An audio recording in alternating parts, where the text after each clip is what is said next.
But my faith in human beings is very great indeed. I think we're all rational.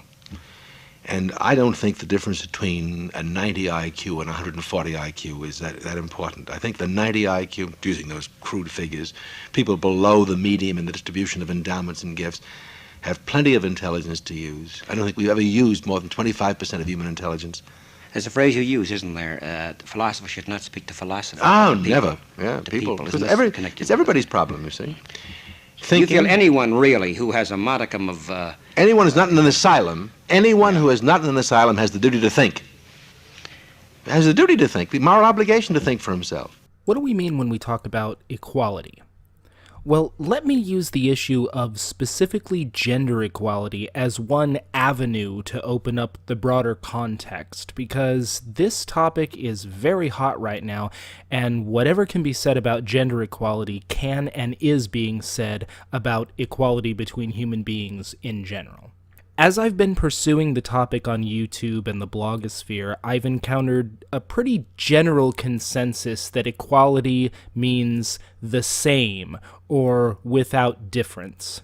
This seems to be the case whether I'm listening to feminists or anti-feminists. Both of those sides seem to take the position that equality means identical. And if there are any natural biological differences between men and women, it would mean that men and women are radically different and radically unequal. Man, where to start? Even with the original wording, all men are created equal, that didn't mean all men are absolutely identical in every respect. It meant that all men, human beings, have the same natural needs, and so all men, human beings, have the same natural rights. Politically, we've extended that to mean all human beings, because of course all human beings do have the same natural needs, and thus the same natural rights. This is an element of the conversation that I rarely, if ever, heard talked about, and it's a massive blind spot in the dialogue. Human beings have nearly countless superficial differences. Height, weight, talents, interests, hormones, IQ, upbringing, color, ethnicity, economic and social status, aptitude. The list is nearly endless. But we are radically equal in two respects. We all have the same needs, and we are all striving toward the same end, by virtue of the fact that we are all human beings and nothing else. Those needs are food, water, shelter, education, economic goods, all of which are natural desires, desires that we have by virtue of the fact that we cannot do without them. We call these needs, as opposed to acquired desires, a fancy car, a video game console, the entire Malazan Book of the Fallen series, desires that we've developed because over time we've come to find them pleasurable and desirable. We call these wants. Needs are those things that we all must have fulfilled in order to continue being alive and in order to pursue that end that we are all aiming at by virtue of the fact that we are human beings. Happiness. Suppose someone asked you why you wanted to be healthy. You would answer by saying, because being healthy would enable you to do the kind of work you wanted to do.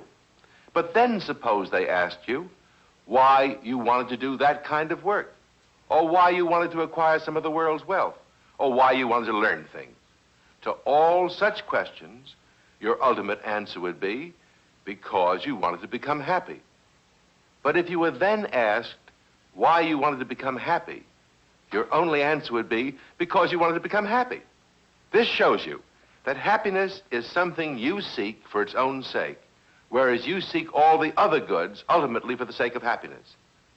Happiness is the only good of which this is true. It is the only good which we seek for its own sake. As Aristotle says, happiness is desirable in itself and never for the sake of something else. But honor, pleasure, reason, and every virtue we choose indeed for themselves, but we choose them also for the sake of happiness, judging that by means of them we shall be happy. Happiness, on the other hand, no one chooses for the sake of these, nor in general for anything other than itself. Happiness, then, is something final and self-sufficient. Today, when we talk about happiness, we usually mean feeling happy, psychological happiness. I wanted to save up enough money to buy that new car, I did it, and now I feel happy. But happiness in the context of the universal human objective means a whole good life well lived. That's an end. The means of achieving it necessitate all of those natural desires, which is why we call them rights. This is why I find it a bit strange regarding gender equality that there seems to be so much talk in the media and on the internet to the effect of, why aren't there more women CEOs or astronauts or army rangers or professional athletes? This is not relevant to the issue of gender equality. This has nothing to do with how the average man or woman is equipped to pursue happiness in the average day-to-day professional and social world. Few people in the world take up those professions, and they involve a kind of psychology that the average person doesn't possess, male or female. Why are we talking about the gender distribution among elite specialists as if they were somehow representative of anything? The relevant question is, are men and women equally equipped to pursue happiness? To this question, I'm usually directed to something called the wage gap. Actually, I'm usually directed to lots and lots of videos that start out saying that the wage gap is a myth, and then go on to give a bunch of different reasons why the wage gap exists. Like this one. The 23-cent gender pay gap is simply the difference between the average earnings of all men and women working full-time. It does not take into account differences in occupation, job tenure, hours worked per week. When all of these factors are taken into consideration, the gap narrows to the point of vanishing. Oh. Okay, so it isn't a myth, it's just an incomplete statistical analysis, and when other factors are taken into consideration, the gap disappears. Okay. The gender gap can largely be explained by men and women's different life choices. I mean, just consider how men and women differ in what they choose to major in college. If you look at the top 10 most lucrative majors, fields like petroleum engineering or computer science, naval architecture, men prevail by large numbers. Women prevail in all but one of the top 10 least lucrative majors, such as early childhood education, social work. It turns out that the choice of college major and factors such as that help explain the gender wage gap. I thought you said there was no gender wage gap. I thought you said that when these factors were taken into account, the gap disappeared, not that it was better explained. Listen, if women tend to go into lower-paying fields because of gender discrimination in higher-paying ones, then we need to stop the gender discrimination. If they tend to go into lower-paying fields for reasons that they have no control over, like inbuilt predisposition to certain interests, then that's still a problem to be solved. If those are the jobs that they will, by virtue of their being women, naturally tend toward, then we have an even greater responsibility to artificially increase the income that those jobs pay, because they don't have a choice in going into them. Believe me, I'm not saying that's the case. I think that's absolutely ridiculous. But for the people who think it's true, you're even more fucked than you thought you were.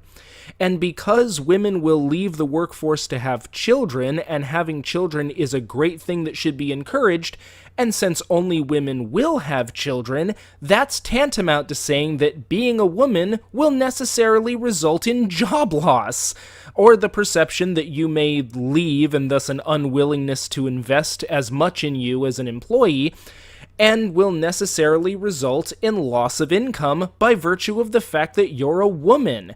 Just because that isn't overt sexism, just because those are reasonable lines of logic, doesn't mean that that isn't a problem. It remains the case that women should not have to suffer loss of income or decreased income by virtue of what they are. And since we have a policy of full employment where employers are primarily responsible for all of our ability to earn income, we have that much more of a responsibility to make up for the lost income of women who can't work because of childbirth. It's their choice to have a child, but it isn't their fault that they're dependent on an employer to earn income. Like so many issues, this one ultimately boils down to the policy of full employment. I strongly urge you to check out my video, Capitalism and Economic Policy. In short, even if none of this is due to sexism, even if this is all biological imperatives leading to different choices based on those imperatives, that doesn't change the fact that these are still problems to be solved, because despite those differences, we are all radically equal with the same needs and the same ultimate goal. Let's keep that in mind when we think about equality. The problems are solvable. Thank you, and God bless.